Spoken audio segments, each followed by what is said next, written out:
Hello friends, मैं हूं गौरव। और अगर गलती से भी दुनिया में मौजूद कोई भी इन 8 पॉइंट्स को ब्लॉक, कंट्रोल या चोक करने की कोशिश करेगा तो 99% श्योर वर्ल्ड वॉर 3 होकर रहेगा। 28 June 1919 allied powers UK, France, America और इटली और central powers Germany, Austria, Hungary, Ottoman Empire और बल्गेरिया के बीच ट्रीटी ऑफ वर्सेलस साइन होता है। इस ट्रीटी के मुताबिक सेंट्रल पावर कंट्रीज जो वर्ल्ड वॉर 1 में हार गए थे, उन्हें पूरी युद्ध की भरपाई एलाइड पावर्स को देनी थी। मतलब इस समझौते के साथ ही वर्ल्ड वॉर 1 का अंत हुआ था। और जर्मनी की आर्थिक व्यवस्था पर जो असर पड़ा था वो दूसरे विश्व युद्ध की चिंगारी को आग देने का रूप देने वाला था। और ये चिंगारी लगी क्योंकि वर्सेलस ट्रीटी के हिसाब से जर्मनी को 1921 में $33 बिलियन की भरपाई करनी थी। मतलब अगर आज के तारीख के हिसाब से देखा जाए तो 42 लाख करोड़ रुपीस से भी ज्यादा। अब एक तरफ जहां पर जर्मनी को ये रकम की भरपाई तो करनी पड़ ही रही थी, लेकिन उसके साथ ही दूसरी तरफ जब तक ये ट्रीटी साइन नहीं हुई थी तब तक जर्मनी के मैरीटाइम बाउंड्रीज एलाइड पावर्स के कंट्रोल में थे। मतलब एक तरफ जर्मनी के सारे पैसे भरपाई में जा रहे थे और दूसरी तरफ जर्मनी क्लोज्ड मैरीटाइम बाउंड्रीज की वजह से ट्रेड भी नहीं कर पा रहा था। और अगर किसी एक देश ने दूसरे देश का ट्रेड ही कंट्रोल कर लिया तो समझ लो उस देश ने पूरा देश ही कंट्रोल कर लिया। अब अगर देखा जाए ना तो यह सेंचुरी से भी पुरानी बात आज के समय में भी इक्वली जायज है। किसी देश को अगर घुटनों पर लाना है ना तो उस देश के ट्रेड को कंट्रोल किया जाता है। फॉर एग्जाम्पल चाइना जैसा देश आज की तारीख में भी यही स्ट्रैटेजी यूज कर रहा है, जिसे आप बेहतर जानते होंगे China and it's death traps के नाम से। लेकिन इस स्ट्रैटेजी के अलावा एक सबसे कॉमन और इफेक्टिव तरीका है समुद्री चोक पॉइंट्स पर अपनी कड़ी पकड़ बना लेना, क्योंकि आज भी पूरे विश्व का ट्रेड समुद्री रास्तों से ही होता है। और इसीलिए अगर किसी भी पॉइंट को चोक किया मतलब ट्रेड रुका, और ट्रेड रुक गया तो देश गिरेगा। और अगर कोई भी सुपर पावर देश गिरा तो गिरते वक्त, वो चोक होते वक्त इतना पॉलिटिकल वेनम स्प्यू करेगा कि वर्ल्ड वॉर पक्का होगा। सो सुपर पावर का गिरना is equal to biggest potential for world war 3। और ऐसा कैसे हो सकता है? वेल, इन चोक पॉइंट्स पे कब्जा करने की वजह से। लेकिन क्यों? वेल, आइए एक केस स्टडी को समझते हैं। जनवरी 2020 में एक एक्चुअल वर्ल्ड वॉर होते होते बच गया था। वेल, इस सिचुएशन की कहानी कुछ यूं है कि 3 जनवरी 2020 में अमेरिकन ट्रूप्स ने ड्रोन स्ट्राइक से एक ईरानियन जनरल कासिम सुलेमानी की हत्या कर दी थी। और इसके रिटेलिएशन में ईरान ने इराक में बसे अल असद अमेरिकन एयरबेस पर मिसाइल्स की बरसात करा दी। और अब इन मिसाइलों की होली को देखकर आप समझ ही गए होंगे इन देशों के आपसी संबंध कितने उलझे और भड़के हुए थे। इनफैक्ट ये इतने कॉम्प्लिकेटेड है कि 2020 में जो ये इतना बड़ा कांड हुआ था ना, वो बस इस छोटी सी जगह स्ट्रेट ऑफ हॉर्मुज इस पर अपना दबदबा बनाने के लिए हुआ था। वेल, अब अगर हम इन टोटल 8 चोक पॉइंट्स को देखें ना तो इनमें से मेजरली स्ट्रेट्स हैं। स्ट्रेट्स बेसिकली समुद्र के ऐसे पतले हिस्से होते हैं जो दो बड़े समुद्र को जोड़ने का काम करते हैं। फॉर एग्जाम्पल हमारे देश इंडिया और श्रीलंका के बीच बसे पाक स्ट्रेट को ही ले लो। ये स्ट्रेट लाकेडाइव सी और बे ऑफ बंगाल को कनेक्ट करता है। और क्योंकि ये स्ट्रेट्स दो बड़े हिस्सों को जोड़कर एक नेचुरल रास्ता बनाते हैं, इसीलिए इनका इस्तेमाल ट्रेड के लिए किया जाता है। मगर इनके काफी नैरो होने की वजह से इन पर एक चोक पॉइंट बनने का खतरा हमेशा मंडराते रहता है। क्योंकि अगर इतने पतले रास्ते से बहुत सारे देशों के गुड्स को लेकर कोई कार्गो शिप गुजरती है तो समुद्री डाकू, तूफान और एक्सीडेंट्स जैसे चीजों का खतरा हमेशा रहता है। सो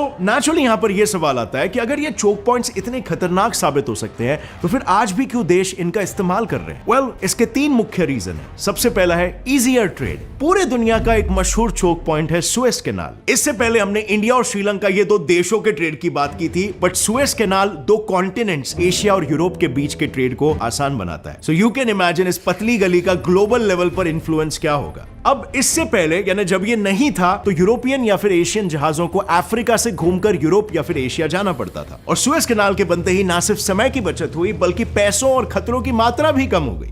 रीजन नंबर 2 जिसकी वजह से स्ट्रेट्स इस्तेमाल किए जाते हैं वो है geopolitical superiority. Geopolitics world politics का एक हिस्सा है जिसमें किसी एरिया की जियोग्राफी की वजह से कैसे वहां की पॉलिटिक्स इन्फ्लुएंस होती है ये देखा जाता है। और जैसे कि हमने कुछ ही समय पहले जाना, अगर किसी देश के ट्रेड को कंट्रोल किया जा सकता है तो उस देश को कंट्रोल किया जा सकता है। और अगर वो पकड़, वो कंट्रोल एक देश की सीमा से कोसों दूर किसी दूसरे देश के इलाके में हो तो उस देश की वट यानी कि हेजीमनी पूरे दुनिया पर छाई हुई होती है। फॉर एग्जाम्पल यूके को ही देख लो। यूके आज भी स्ट्रेट ऑफ गिब्राल्टर जो स्पेन और मोरक्को के बीच में आता है उसे कंट्रोल करता है। एंड फाइनली रीजन नंबर 3 जिसकी वजह से ये स्ट्रेट्स यूज होते हैं वो है ज्योग्राफिकल फैक्टर्स।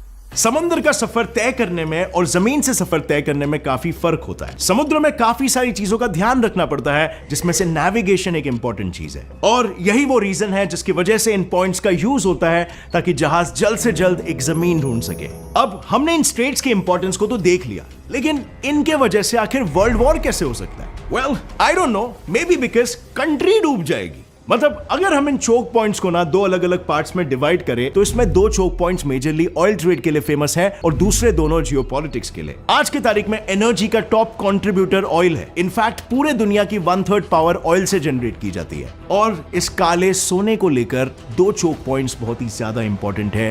पहला जहां से ऑयल आता है और दूसरा जहां ऑयल जाता है। सो जहां से ये ऑयल निकलता है उस स्ट्रेट ऑफ हॉर्मूज को तो मैं आपको पहले ही इंट्रोड्यूस करा चुका हूं, लेकिन दूसरी जगह जहां पर ये ऑयल आता है वो है स्ट्रेट ऑफ मेलाखा। अगर मैं आपको हॉर्मूज स्ट्रेट का एक इंपॉर्टेंस बताऊं ना, तो ये पर्शियन गल्फ और गल्फ ऑफ ओमान को इंडियन ओशन से कनेक्ट करता है। यानी ईरान, ओमान और यूएई जहां पर मेजरली ऑयल निकलता है और एक्सपोर्ट होता है, उसे इंडियन ओशन से कनेक्ट करता है। अब आप मानोगे नहीं, बट इस रास्ते से रोजाना का 3.3 बिलियन लीटर्स ऑफ ऑयल का ट्रेड होता है। इनफैक्ट वर्ल्ड की 15% एनर्जी इसी रास्ते से गुजरती है। लेकिन एक तरफ जहां पर हॉर्मूज स्ट्रेट से ऑयल निकलता है, वहीं दूसरी ओर उस ऑयल का सिर्फ 76% ऑयल मेलाकन स्ट्रेट तक पहुंचता है। अब इस स्ट्रेट का इंपॉर्टेंस आप ये सुनकर बस लगा ही सकते हो कि चाइना, जापान और साउथ कोरिया जैसे वर्ल्ड मैन्युफैक्चरिंग हब्स को यहां से ऑयल जाता है।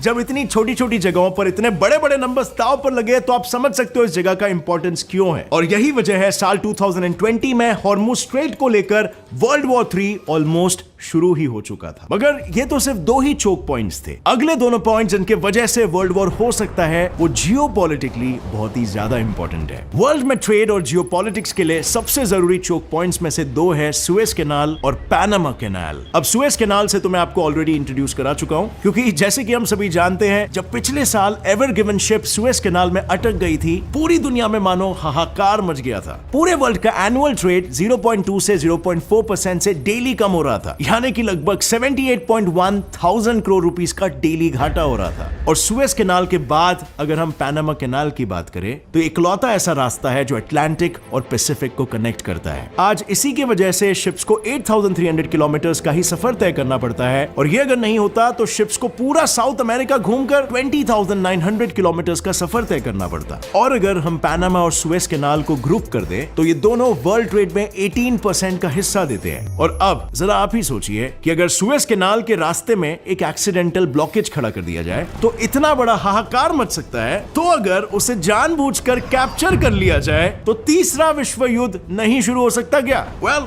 May be.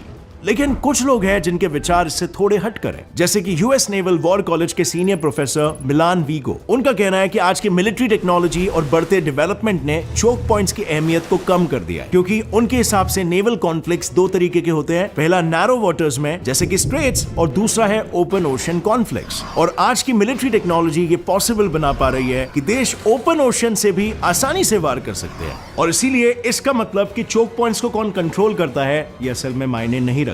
लेकिन मायने जो चीज रखती है वो ये है कि असल में समुद्र को कंट्रोल कौन करता है। वेल, अब आपको क्या लगता है, क्या ये प्रोफेसर साहब सही कह रहे हैं या फिर ये बस पोटेंशियल कॉन्फ्लिक्ट को डिस्करेज करना चाहते हैं? वेल, लिखिए अपना जवाब नीचे कमेंट सेक्शन में। और अगर इस वीडियो से आपको कुछ भी नया सीखने मिला तो एक लाइक जरूर ठोकना। See you next time friends, till then as always stay curious, keep learning and keep growing. जय हिंद।